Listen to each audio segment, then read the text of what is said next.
আওয়ামী লীগের ভবিষ্যৎ কি এ নিয়ে আমরা আজকে খুবই গুরুত্বপূর্ণ একটা নিউজ পেলাম ভারতের গণমাধ্যমের বরাতে।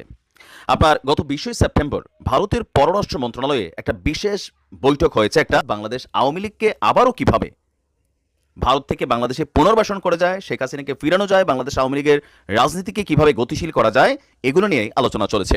জানা গেছে আগামী 20 দিন পরে শেখ হাসিনাকে বাংলাদেশের প্রধানমন্ত্রীর ক্ষমতায় বসাবে ভারত সরকার। তার জন্য সকল প্রস্তুতি তারা নিয়ে রেখেছে। সরাসরি পশ্চিমা দেশগুলোকে সতর্ক করে ভারত জানিয়েছে, যদি শেখ হাসিনাকে ক্ষমতায় বসানো নিয়ে কোনো হস্তক্ষেপ করে তাহলে তার ফলাফল ভোগ করতে হবে পশ্চিমা দেশগুলোকে। নতুন ভিডিও থাম্বনেল এবং টাইটেল ও শিরোনাম দেখে আপনারা ইতিমধ্যে বুঝতে পারছেন যে আজকের ভিডিওটি কতটা গুরুত্বপূর্ণ। আসুন আমরা ভিডিওটি বিস্তারিত দেখে আসি। তার আগে যারা আমার চ্যানেল নতুন, চ্যানেলটি সাবস্ক্রাইব করে লাইক কমেন্ট শেয়ার করে সাথে থাকবে। পড়েছে বাংলাদেশ আওয়ামী লীগ নেতাকর্মীরা দিশেহারা, কি ঘটতে যাচ্ছে, একের পরে গ্রেপ্তার, তারপরে নানানভাবে মামলা, সকল কিছু মিলিয়ে ঊর্ধ্বতন নেতারা দেশ ছেড়ে পালিয়ে গেছেন।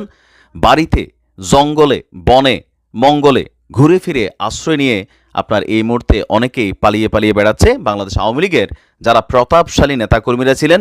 তবে বিশেষ করে আমি আমার এলাকায় দেখছি যারা ভালো মানুষ ছিলেন, আওয়ামী লীগের রাজনীতি করছেন, কারোর উপর জুলুম করেন নাই, অন্যায় করেন নাই, ক্ষমতায় বসে অত্যাচার করেন নাই, তারা কিন্তু আওয়ামী লীগ করার পরে আমাদের এলাকাতে সুন্দর সম্মানের সহিত মানুষের কাছে আছে।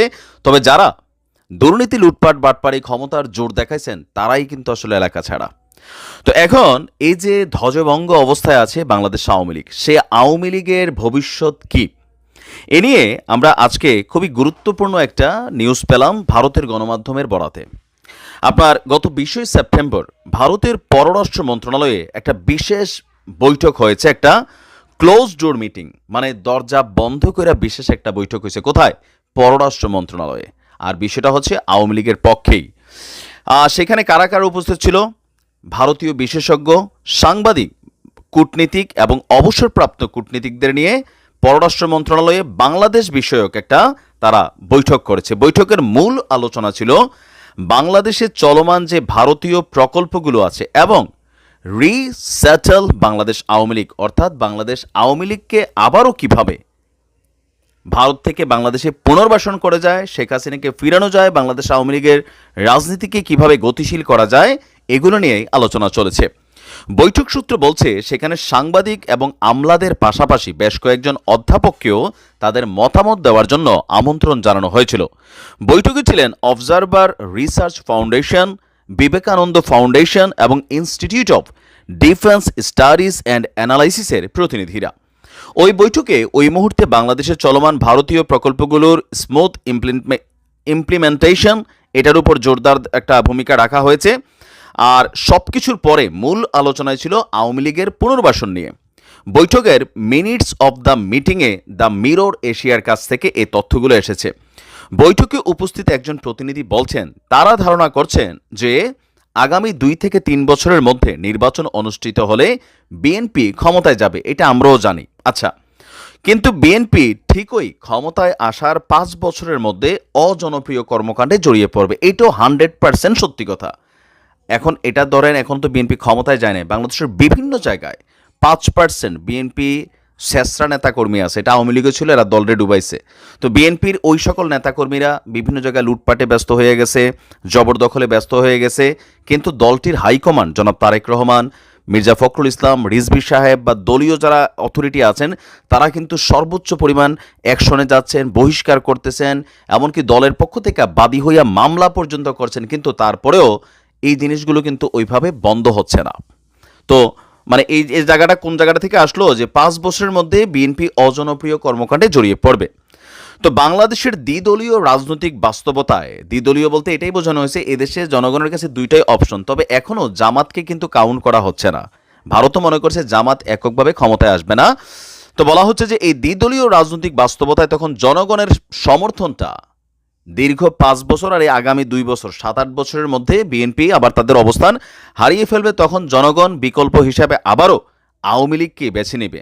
এমনকি এই আলোচনায় 2009 সালে আওয়ামী লীগের বিজয়টা নিয়েও আলোচনা করা হয়েছে, কারণ তৎকালীন সময় আপনার বিএনপির দুর্নীতি, লুটপাট, বিভিন্ন অ্যাক্টিভিটিজের কারণে মানুষ কিন্তু বিএনপির প্রতি একটা বিষাক্ত মেন্টালিটিতে চলে গিয়েছিল, এটা বাস্তবতা ছিল। ভবিষ্যৎ আওয়ামী লীগের জন্য সেই পথ খোলা রাখতে বর্তমানে সংস্কার প্রক্রিয়া আসন্ন নির্বাচনে আওয়ামী লীগের অংশগ্রহণ নিশ্চিত করতে ভারত থেকে তাগাদা দেওয়া হয়েছে। বৈঠকে আপনার আমরা যদি এখানে একটু দেখি, খুবই গুরুত্বপূর্ণ যে অংশগুলো আমি সেগুলোই আনছি আপনাদের সামনে। বলা হচ্ছে যে বৈঠকে অংশ নিয়েছিলেন আরও একজন, তিনি বলছেন যে আপনার এখানে বাংলাদেশে গিয়ে ভারতের যে অরাজনৈতিক বন্ধুরা আছেন, বলা হচ্ছে যে বৈঠকে একজন থিঙ্ক ট্যাঙ্ক প্রতিনিধি রিসেটেল আওয়ামী লীগ পরিকল্পনা চূড়ান্ত করার আগে বাংলাদেশে গিয়ে ভারতের অরাজনৈতিক বন্ধুদের পরামর্শ নেওয়ার কথাও বলেছেন। গোয়েন্দা কর্মকর্তারা ভারতের বলছে ইতিমধ্যে দিল্লি, কলকাতা, আগরতলায় বেশ কয়েকজন আওয়ামী লীগের কেন্দ্র থেকে তৃণমূল পর্যায়ের নেতা আশ্রয় নিয়ে আছে। তারা সংঘবদ্ধ হওয়ার জন্য ভারতীয় কর্তৃপক্ষের সমর্থন চেয়েছে।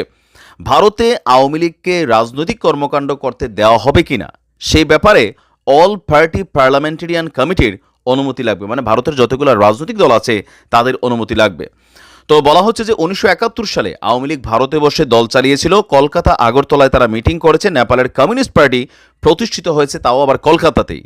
তো প্রতিবেশী দেশের রাজনৈতিক দলগুলোর সংকটকালে ভারতে দলীয় কর্মকাণ্ড করতে দেওয়ার ইতিহাসটা নতুন না, মানে আলোচনা তো অনেক কিছু তারা খুঁটিনাটি আলোচনা করছে। তো সেখান থেকে আপনার বলা হচ্ছে যে আওয়ামী লীগকে সংগঠিত হওয়ার অনুমতি দেওয়ার পক্ষেই বেশিরভাগ মন্তব্য সেখানে এসেছে। তো আপনার বলা হচ্ছে যে এখানে আরও একটা জিনিস, ভারতে আওয়ামী লীগের দলীয় কর্মকাণ্ড পরিচালনা যেন গোপনে হয় এবং তা যেন গণমাধ্যম জানতে না পারে, অন্যথায় বর্তমান সরকারের সাথে সম্পর্ক ক্ষতিগ্রস্ত হতে পারে। তাহলে বুঝতেই পারছেন যে পরিস্থিতি আওয়ামী লীগের জন্য ভারত কতটুকু পজিটিভ ভূমিকা পালন করছে। কিন্তু প্রশ্ন হচ্ছে এই ভূমিকাগুলো যদি কন্টিনিউ হয়, গণমাধ্যমে আসে, তাহলে সরকারে ইন ফিউচার, এখন ডক্টর ইউনূসের সরকারের নিয়ে কোনো হেডেক নাই, বাট বিএনপি আসলে বা জামাত ইসলাম আসলে ভারতের সাথে কূটনৈতিক সম্পর্কের জায়গাটা কেমন হবে, এটা নিয়ে স্বাভাবিক ক্ষমতাসীন সরকার এটা নিয়ে ওয়ার্নিং দিবে, আলটিমেটাম দিবে। তো যতটুকু বোঝা যাচ্ছে আওয়ামী লীগের বিশ্বস্ত বন্ধু হিসেবে ভারত অলওয়েজ কাজ করে গেছে। অবশ্য আওয়ামী লীগ এক জীবনে 16 বছরে ভারতের যা দিছে, আগামী 1600 বছরে ভারত আর বাংলাদেশ থেকে এই জিনিসগুলো নিতে পারে কিনা সেটাও বাস্তব। তবে সবচেয়ে মজার বিষয়, ভারত যে জিনিসটা অ্যানালাইসিস করে এটা আমাদের দেশের মানুষও বোঝে যে কোনো ক্ষমতাসীন দল 5 বছর পরে তাদের অবস্থান হারায়। আগের যুগ এখনকার যুগে মূল সমস্যাটা, পার্থক্যটা হচ্ছে মিডিয়া প্ল্যাটফর্ম, সোশ্যাল মিডিয়া। বাংলাদেশের যে কোনো প্রত্যন্ত অঞ্চলে একজন মানুষ অন্যায় করলে মিডিয়াতে চলে আসে, সাধারণ মানুষ দেখে ঘৃণা তৈরি হয়, যেটা আওয়ামী লীগের বেলা হয়েছিল। যদি এই ফেসবুক না থাকতো তাহলে এই বৈষম্য বিরোধী আন্দোলন, এই গণবিক্ষোভ জীবনেও সফল হতো না। কারণ কি, ফুটেজগুলো দেখা মানুষের কলিজা কাঁপছে, গোস্সা আসছে, জিদ আসছে, কানে শোনা আর চোখে দেখার মধ্যে আকাশ পাতাল পার্থক্য। তো যেই সরকারি ক্ষমতায় আসবেন, বা ডক্টর ইউনূসের এই যে আলোচনা সমালোচনা ফেসবুক থেকে তো আসছে, তাই না, সব কিছু চোখের সামনে চলে আসছে, তো তাদেরকেও কিন্তু এই ফেসবুকের যোগটা পাড়ি দিতে হবে। আমরা আশা করি ভবিষ্যতে যারাই রাজনৈতিক ক্ষমতা সরকার আসবেন তারা দেশের জন্য কাজ করবেন, জনগণের জন্য কাজ করবেন। ভালো থাকুন। সুপ্রিয় দর্শক, আপনি আপনার ব্যক্তিগত মতামত জানাবেন এবং হাসিনা কি আবার ক্ষমতায় আসবে কি আসবে না, এবং ডক্টর ইউনূস কি ক্ষমতায় বেশি দিন টিকতে পারবে কি পারবে না, আপনি আপনার ব্যক্তিগত মন্তব্যটা কমেন্ট বক্সে করবেন। দেখা হচ্ছে পরবর্তী ভিডিওতে। আসসালামু আলাইকুম।